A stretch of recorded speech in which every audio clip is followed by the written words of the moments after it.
मेरी आंखें भर आई, मेरे रोम रोम पुलकित हो रहे हैं। इस तरीके से आप जुड़े हैं, पेड़ों से लिपट जाना, पूजा करना, शंख बजाना, और पता नहीं, हो सकता है कि आप पौधे से बात भी करते होंगे, जहां तक मुझे लगता है।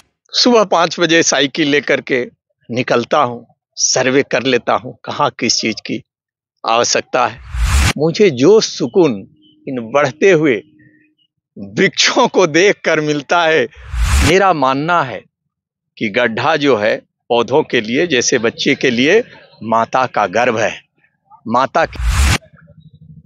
से मैं अभिभूत हो चुका हूँ। आप मेरे तरीके से मेरे मर्म का भाव बयां कर रहे हैं। आपके सवालों से, आपके लहजों से कई बार मैं भाविक हो गया। बहुत बहुत आपके प्रति। माता भूमि पुत्रो हम पृथिव्याम। तो तमाम लोगों से अनुरोध होगा, हजारीबाग वासियों से, कि जो वृक्ष आप देख रहे हैं ना, वो लगाए नहीं गए हैं। वो कोई व्यक्ति उसको पाल रहे हैं, पोस रहे हैं, बच्चे की तरह रख रहे हैं। हर दिन आते हैं, नुकसान मत पहुंचाइए। देखिए, टीचर्स डे पर एक ऐसे शख्सियत से आपको मिलवाने जा रहे हैं जो आपको भी गर्व होगा उनके बारे में सुनेंगे। वो काम ही कुछ ऐसा करते हैं, पूरे साल वो इस काम को करते हैं। काम उनका कुछ ऐसा है, पर्यावरण के लिए करते हैं, पेड़ पौधे के लिए करते हैं। और जो जानकारी हमें है, झारखंड में पिछले 23 सालों से वृक्ष लगा रहे हैं, पौधे लगा रहे हैं। और उसमें जो सबसे बड़ी बात है कि सिर्फ लगाते नहीं हैं, उसे पालते पोसते हैं, बिल्कुल जैसे आप अपने बच्चे को पालते पोसते हैं। जिम्मेदारी सिर्फ पौधे लगाने की नहीं, उसे सुरक्षित रखने की है। और ये सिर्फ शब्दों में बयां कर पाना बड़ा मुश्किल काम है। गर्मी का मौसम हो, बरसात का मौसम हो, ठंड का मौसम हो, हमारे साथ डॉक्टर मनोज कुमार हैं। हम इनसे बात करेंगे, थोड़ा इनके बारे में आपको जानकारी देते हैं। और तकरीबन 6000 ये पौधे लगा चुके, और उसमें से बहुत सारे वृक्ष का रूप ले चुके हैं। और ऐसे भी पौधे ये लगाते हैं जो समुद्र मंथन में जिनकी बातें होती हैं, और इनकी बातों में वो ओज और वो तेज दिखता है, और इनकी वाणी में इनका समर्पण दिखता है कि किस तरीके से पौधे के प्रति ये समर्पित है। अब आप सोचिए कि हर जगह आपको ये सुनने में मिलता है कि वृक्षारोपण हो रहा है, लेकिन कभी आपने जानने की कोशिश की कि जिसने वृक्ष लगाया, क्या उसके बाद वो वहां पर गए? क्या वो देखने भी गए, झांकने भी गए कि उनका जो लगाया हुआ पौधा है वो बच भी रहा है या फिर खत्म हो गया? लेकिन ये अकेले सारा काम करते हैं, और उसी पूरे समर्पण के साथ हर दिन करते हैं।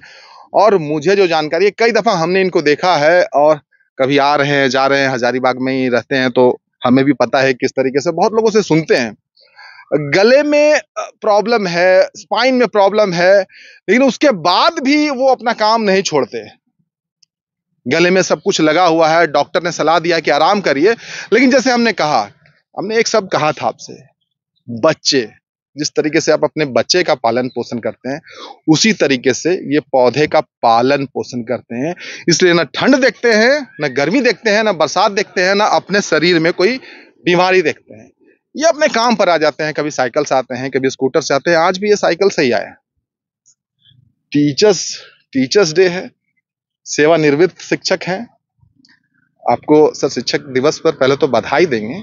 और जो ये काम आप कर रहे हैं, मुझे कहीं ना कहीं लगता है कि बहुत भावुकता ही, इमोशन बहुत ज्यादा जुड़ा हुआ है, तभी आप कहीं ना कहीं इस तरीके से आप जुड़े हैं। पेड़ों से लिपट जाना, पूजा करना, शंख बजाना, और पता नहीं, हो सकता है कि आप पौधे से बात भी करते होंगे, जहां तक मुझे लगता है।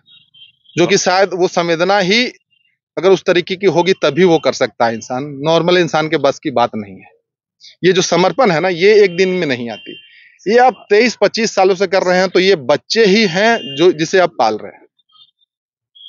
बहुत बहुत साधुवाद भाई कुणाल जी। आपने मेरे मर्मस्थल को स्पर्श किया है। कितना भावनात्मक लगाव इन देव स्वरूप वृक्षों से है, इसके लिए शब्द नहीं है। मेरी आंखें भर आई, मेरे रोम रोम पुलकित हो रहे हैं। आदिकाल से इन वृक्षों को हमारे पुरखे देव स्वरूप मानकर पूजते आ रहे हैं। आखिर क्यों? ये हमें प्राण वायु ऑक्सीजन देते हैं, बदले में हमसे कार्बन डाइऑक्साइड का जहर लेते हैं। जो हम छोड़ते हैं सांस में, ये सांस में लेते हैं, और ये जो छोड़ते हैं उसे हम लेते हैं। इससे भी और सगेपन का, अपनापन का कोई और रिश्ता हो सकता है क्या? नहीं।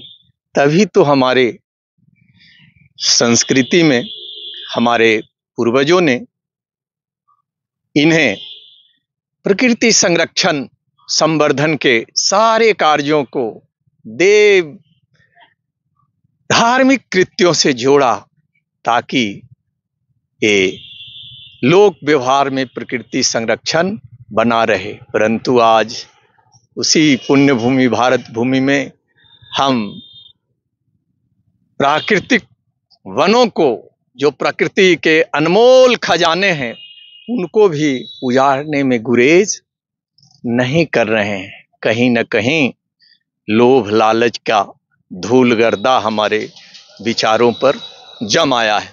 उस गर्दा को झाड़ने के लिए हम सबों ने एक अभियान चलाया है। वैदिक मंत्रोच्चार, शंख ध्वनि, प्राकृतिक संरक्षण से संबंधित जयकारे के साथ पौधरोपण इस संकल्प के साथ करना कि वो वृक्ष बने। संकल्प का अभिप्राय है मेरे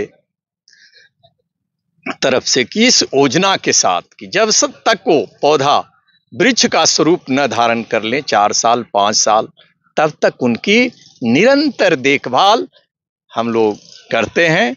और यही वजह है कि इनकी उत्तरजीविता 100% भी कही जाए तो यह अतिरेक नहीं होगा। हम सबों ने हजारीबाग शहर के सामुदायिक जगहों को लक्ष्य बनाया। क्यों? ताकि जन सहभागिता हो और जनता जनार्दन को इनका लाभ मिले। हम अपने परिसर में पौधे लगाएंगे तो वहां पशु विश्राम नहीं करेंगे, वहां पथिक विश्राम नहीं करेंगे। और उद्देश्य रहा है कि लोगों को हमारी संस्कृति इतनी गौरवशाली रही है, जरा अपने धर्म शास्त्रों के झरोखे से उन्हें झांक करके देखें। इस सुअवसर पर मैं अथर्ववेद का भूमि सूक्त का उस श्लोक का वाचन करना चाहूंगा, जो प्रथम पृथ्वी सम्मेलन का ध्येय वाक्य रहा है। माता भूमि पुत्रो हम पृथिव्याम पर्जन्य पिता सहन पिपर्तु। धरती हमारी माता है, प्रजन्य मेघ हमारे पिता हैं, और माता पिता के प्रति संततियों का क्या कर्तव्य होना चाहिए, यह बोध कराने की आवश्यकता नहीं है। हम धन्य हैं कि हमारा जन्म पुण्य भूमि भारत भूमि में हुआ है। हम सदैव से प्रकृति के सहचर रहे। कभी स्वामी बनने का भाव हमारी संस्कृति में नहीं रहा है। प्रकृति के सारे घटकों को, हम पत्थरों को पूजते हैं, पर्वतों को पूजते हैं, नदियों को हम मां कह करके पुकारते हैं।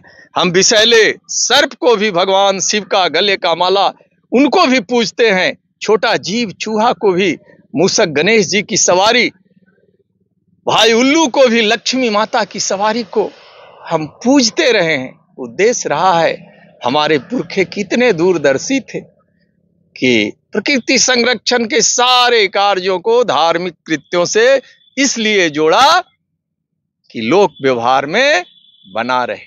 जब तक पर्यावरण संरक्षण को आस्था से नहीं जोड़ा जाएगा, लोग आस्थावान नहीं होंगे, तब तक प्रकृति का संरक्षण बड़ा कठिन प्रतीत होता है। भाई कुणाल जी।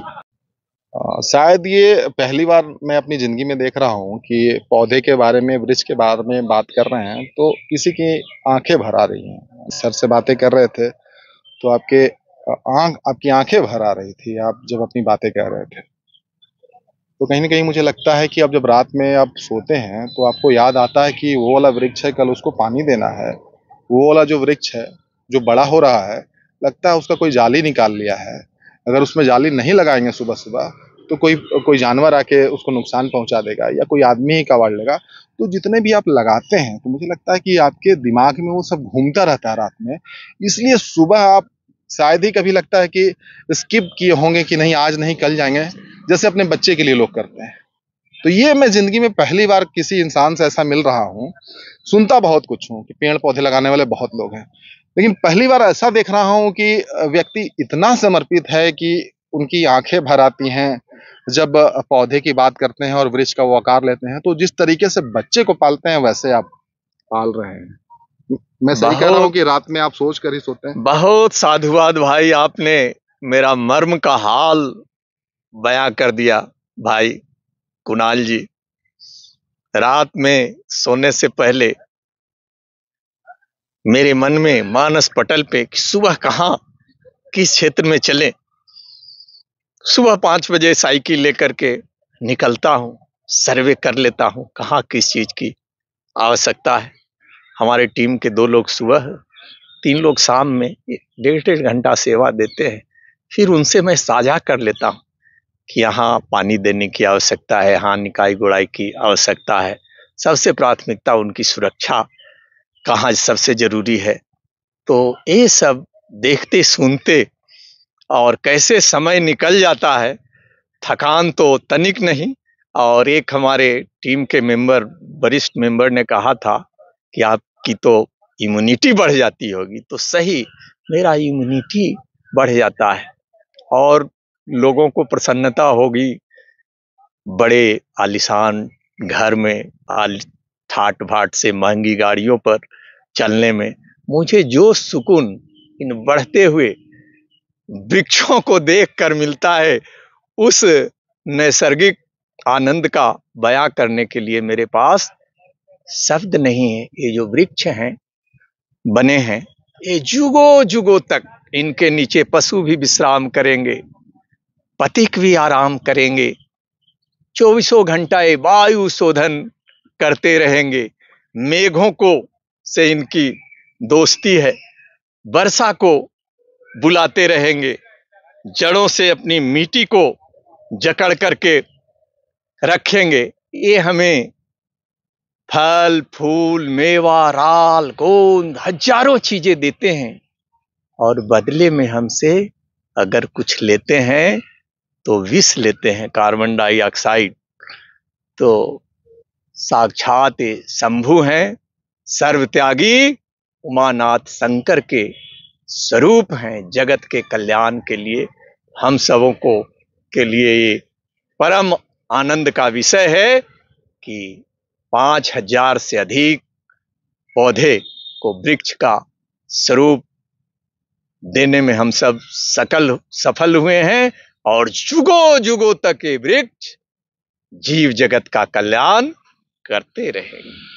जय वृक्षदेव। मुझे लगता है कि जिस तरीके से आप जुड़े हैं इन पेड़ पौधों के साथ, मुझे लगता है कि पेड़ पौधे की जो जरूरत होती है, लगता है कि पेड़ ही आपसे बोल देता हो कि मुझे ये चाहिए। मुझे कहीं ना कहीं ये एहसास हो रहा है, क्योंकि आप 23 सालों से, हो सकता है कि साल और भी जाते हो, 23 सालों से जो आप काम कर रहे हैं, मुझे लगता है कि हर एक पेड़ को आप क्या चाहिए, शायद मतलब वो भाषा शायद आप ही समझ सकते हैं और कोई नहीं समझ सकता। आपकी भावना से मैं अभिभूत हो चुका हूं। आप मेरे तरीके से मेरे मर्म का भाव बयां कर रहे हैं। आपने सच कहा। जिन पौधों के पास मैं जाता हूं, उनका अवलोकन करने से इनकी क्या आवश्यकता है उसका भान हो जाता है और प्रयास करता हूं कि जितना त्वरित हो सके उनका वो निदान हम लोग कर लें, ताकि इनकी देखभाल में कोई कमी न रह जाए। विशेष करके जो बाल तरु छोटे पौधे हैं, उस पर विशेष दृष्टि होती है। और पौधारोपण के पहले गड्ढा की तैयारी। मेरा मानना है कि गड्ढा जो है पौधों के लिए, जैसे बच्चे के लिए माता का गर्भ है। माता के गर्भ में माता जी को पौष्टिक आहार पोषण नहीं मिला तो माता जी स्वस्थ नहीं रहेंगी, और अस्वस्थ माँ स्वस्थ शिशु को जन्म नहीं दे सकती। तो गड्ढे की तैयारी हम लोग बड़ा तैयारी से करते हैं, गंभीरता से करते हैं। 3 फीट लंबा, 3 फीट चौड़ा, 3 फीट गहरा। और वहाँ की मिट्टी अच्छी नहीं है तो हम लोग तालाब या झील से निकाली हुई जो मिट्टी है वो मिट्टी आयातित करते हैं, लाते हैं, और उसमें सड़ा गोबर का खाद, केचुआ खाद और करंज की खल्ली देकर की गड्ढे की भराई करते हैं, ताकि पौधों को प्रचुर मात्रा में पोषण मिलता रहे। हम लोग कीटनाशक या रासायनिक जो उर्वरक है उसका उपयोग न करते हैं, बिल्कुल नहीं करते हैं, न के बराबर करते हैं। रिजेंट जो दीमक नाशी वगैरह का काम हमारा करंज का खल्ली कर देता है, और जो मिट्टी होती है जो तालाब या झील से निकली हुई उसमें बड़ी उर्वरा शक्ति होती है।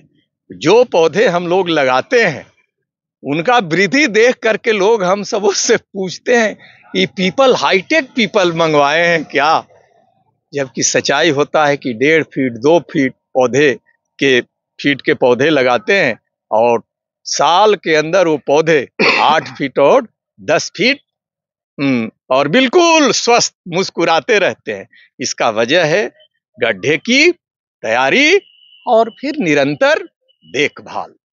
ये बिल्कुल वही बात है ना कि आप जितनी ईमानदारी से अपने बच्चे के साथ जुड़े होते हैं उससे भी हो सकता है कि ज्यादा ईमानदारी से ये पेड़ पौधे के साथ जुड़े।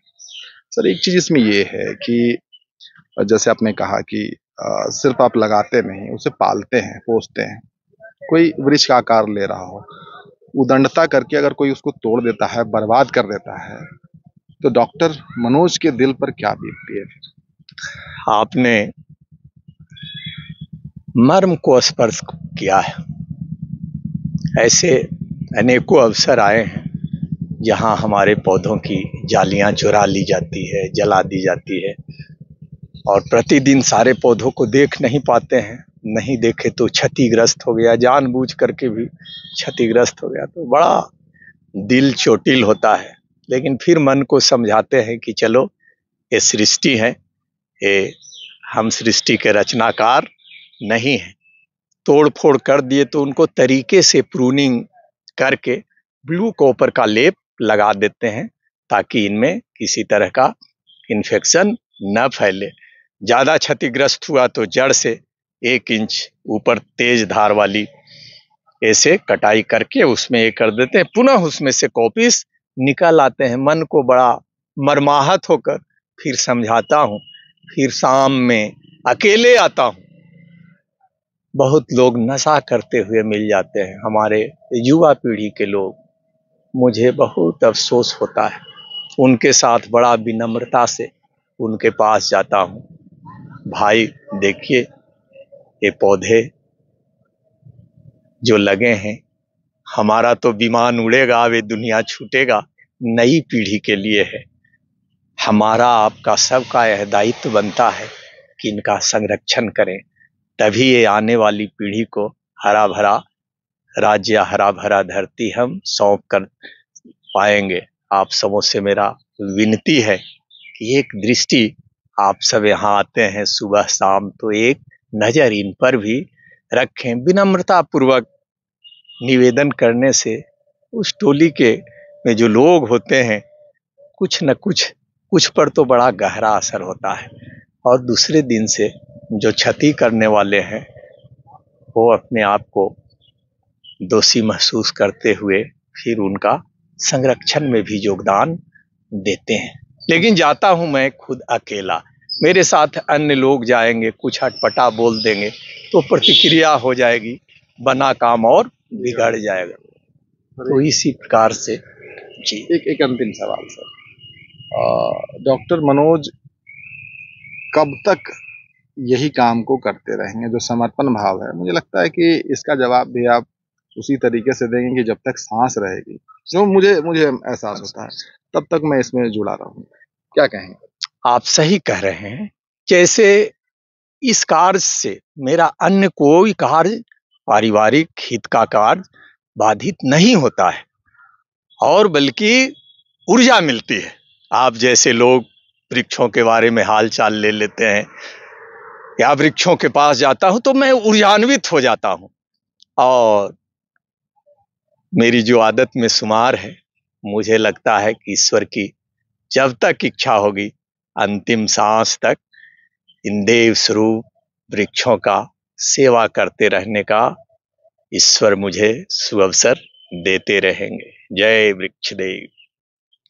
ये आप सुन रहे थे डॉक्टर मनोज कुमार। अब इनके बारे में जितनी भी बातें की जाएं कम पड़ेंगी। ये पहली बार मैं भी देख रहा हूं कि किसी व्यक्ति से जब मिल रहा हूं जो पेड़ पौधे की सेवा ही नहीं कर रहे हैं, उसे बच्चे की तरह पाल रहे हैं। अपने पूरी इंटरव्यू में सुना, इनकी आंखों में आंसू भी आए और 2-3 पल ऐसे आए जो बहुत ज्यादा भावुक हो गए। तो तमाम लोगों से अनुरोध होगा, हजारीबाग वासियों से, कि जो वृक्ष आप देख रहे हैं ना, वो लगाए नहीं गए हैं। वो कोई व्यक्ति उसको पाल रहे हैं, पोस रहे हैं, बच्चे की तरह रख रहे हैं। हर दिन आते हैं। नुकसान मत पहुंचाइए। कुछ अच्छा नहीं कर सकते तो खराब करने की कोशिश मत करिएगा। उसको जस्ट का तस छोड़ दीजिए। जिम्मेदारी इनकी है, ये संभाल रहे हैं उनको। आप कुछ मत करिए, पानी मत पटाइए, आप कुछ मत करिए, ये जिम्मेदारी संभाल रहे हैं। यही अनुरोध होगा। और सर, बहुत बहुत धन्यवाद आपका। शिक्षक दिवस पर एक ऐसे शिक्षक से मिलने का सौभाग्य हमें भी मिला जो मतलब उदाहरण ही नहीं दे रहे हैं, वो हर दिन वो प्रेरणा दे रहे हैं जो शायद ही कहीं देखने को मिलती है। बहुत कृतज्ञता भाई, मेरे मर्म को आपने स्पर्श किया है, और मुझे बहुत प्रसन्नता है कि मेरी जो अंदर प्रकृति के प्रति गहरा लगाव का सद्भाव है, उसे आपने महसूस किया। और आपके सवालों से, आपके लहजों से कई बार मैं भाविक हो गया। बहुत बहुत आपके प्रति कृतज्ञता। वृक्ष रोपे न्यारे न्यारे, नगरी नगरी द्वारे द्वारे। जय वृक्षदेव, सदा जगत का कल्याण करते रहे।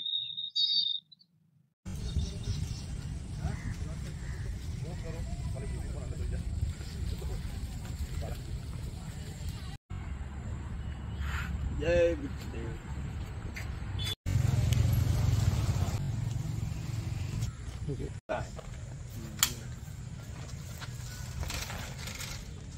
ये जरूरी है सर।